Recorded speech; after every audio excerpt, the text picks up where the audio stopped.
Hey guys, I'm Nolan, and today I'm going to show you how to do a complete DIY paint job all the way from sanding to painting. Also, I'm really trying to grow my Instagram account, DIY_civic. If you want to give me a follow, I'd really appreciate it. I'll link my Instagram in the description.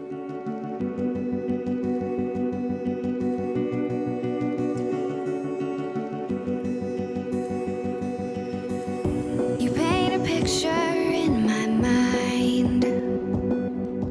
So the tools that you're going to need for sanding, hand sander, you're going to want some automotive grit. So you start off with 80 grit, then to 180, then 240, then 320, and then 400 grit. For protection, all you're really going to need is a mask. You can use goggles if you want. I've sanded this thing down. I don't have any issue with getting dust in my eyes, so whatever you guys think. For the sanding options, like you can go to like a disc sander or a palm sander. It's going to save you a lot of time and effort. Like a bigger bar sander, I guess, will like cover more surface area, but for the little spaces, you're going to need something smaller. Okay, so when you're sanding, you go in like a crosshatch position. So back and forth, doing the whole thing evenly, and because you don't want swirl marks, you want to have a crosshatch so you get all of it. I really want to stress that this is the first time I've ever tried to paint a car. I've never had any automotive bodywork experience before. Just really wanted to change how my car looked. The clear coat on mine was fading like crazy, and I don't know, people were looking and kind of like thinking in their head how bad it looked, but I kind of felt like that every single time that I looked at it, so I really wanted to change it, and it honestly couldn't have looked any worse, so that's why I decided to do the full paint job.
But when you're doing the body filler and applying it, just make sure you don't put too much on, or else you're going to be sanding for a really long time, as you're going to see in the time lapse.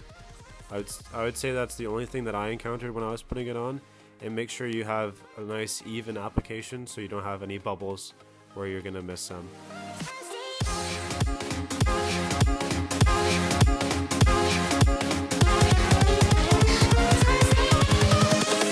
Invincible.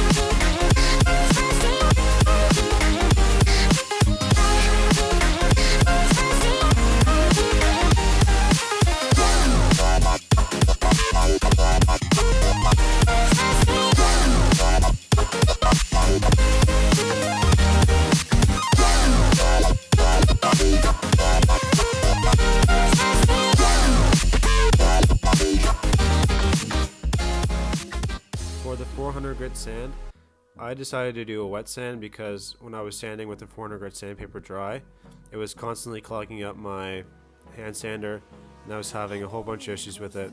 So I decided to do a wet sand, which I could just wash it off really easily, and it came out really nice at the end. So what I'm doing here is I'm just washing off all the residue from the 400 grit sandpaper.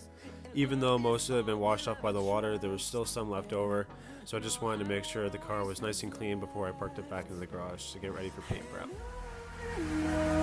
We'll go through the wastelands, through the highways, till my shadow turns to sun rays, and on we'll go through the wastelands, through the highways, and on we'll go.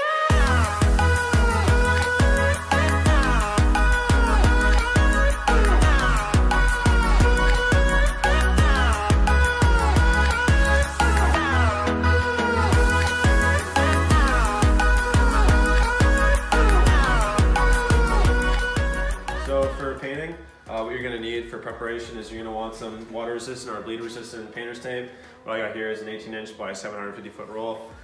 It's really good to cover up all the windows, mirrors, headlights, taillights.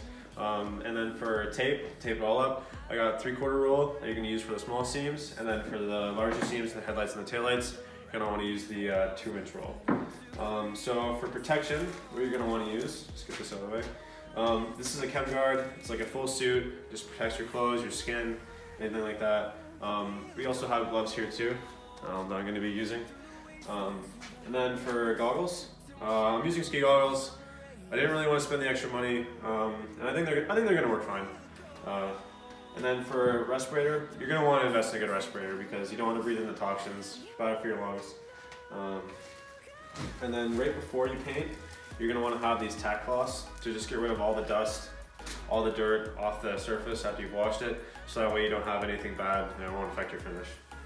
For the paint gun itself, I'm using this Mastercraft gravity fed paint gun. Its original price is like 120 bucks Canadian. I got it at Canadian Tire. I got it on sale for $50, so I saved a lot of the price there, all the cost there. So just for the air filter, because you are going to want to filter your air, I have a compressor. It's like this disposable Whirlwind inline air filter, so you just screw it onto the end, and it filters your air so you don't have any dust in your paint after you're finished. So to mix up your paint, what you're going to want to use is this mixing cup, and then you have your filters to straighten your paint.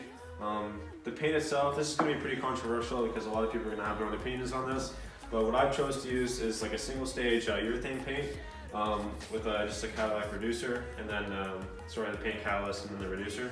The reason I chose this is because it's a lot cheaper than doing a primer base coat clear coat, because the primer base coat clear coat is like over $600 to paint my full car with the amount that I would have needed. And this stuff all together, I got like 2 gallons almost or something. 1 gallon. And then it's like 275 bucks. So it's quite cheap. It's what they use on all the old cars. A lot of people that are doing a restoration of an old car, they do it with that because it's what they used to use. I think it's going to come out really good. You can buff and polish the stuff really easily. I'm doing 4 coats of it, so I'm going to have a nice thick coat paint on there. If I slip into the ocean, swallow me up in one motion, though. Seize my queen, I show devotion. Where's my lifeline, Mr. Bosun? I ain't ready to let go now. I ain't ready to let go. I ain't ready to let go. I ain't ready to let go now. Ready to let go now. Ready to let go now.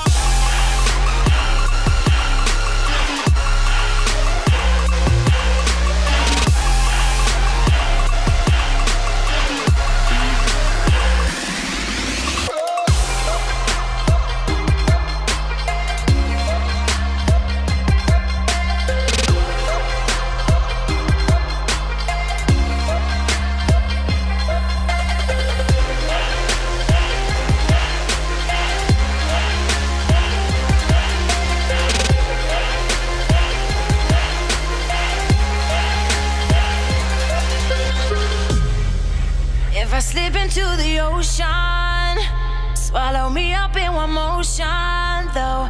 Seize my queen, I show devotion. Where's my lifeline, Mr.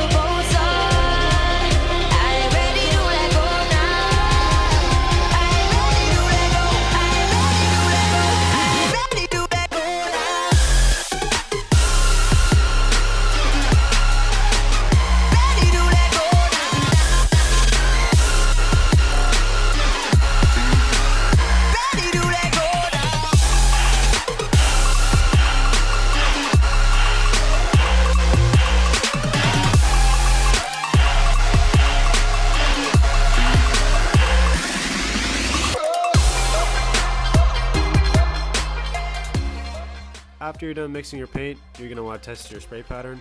Just make sure it's nice and even. Just spray it down, straight down, and if it comes out in a nice straight line, then you should be good to go. Test it out on a board or something. If you have like an old piece of metal, spray it down on that just to test your pattern before you start painting. So when you're ready to paint, like the main points is just to always keep the same distance away from the car at all times, so 6 to 12 inches away, somewhere in between there. Always keep your wrist straight, so don't flick your wrist, and always do a 50% overlap so that you don't miss any points in the car. And for your first coat, you're going to want to go a little bit lighter, so that way you don't have any runs. And then after you get a nice sticky base down, you can start applying more and more paint, depending on what coat you're on.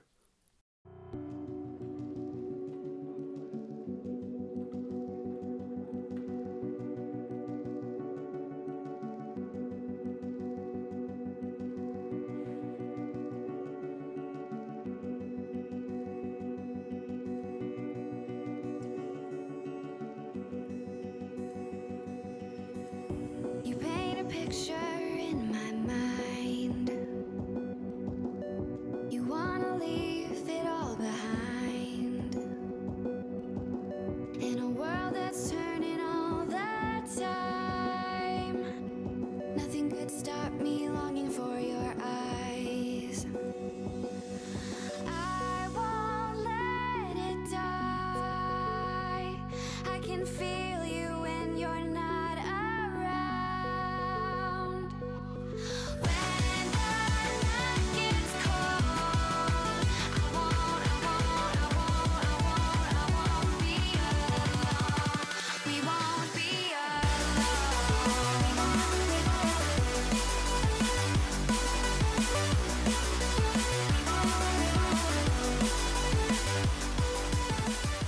Thanks for watching this video.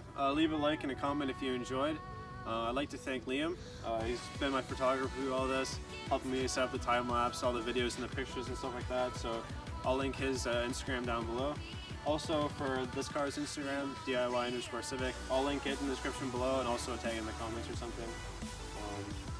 And like I say again, if you think I could have done something better, leave me a comment. I love the support, the feedback. Yeah, hope everyone's having a great day and staying safe.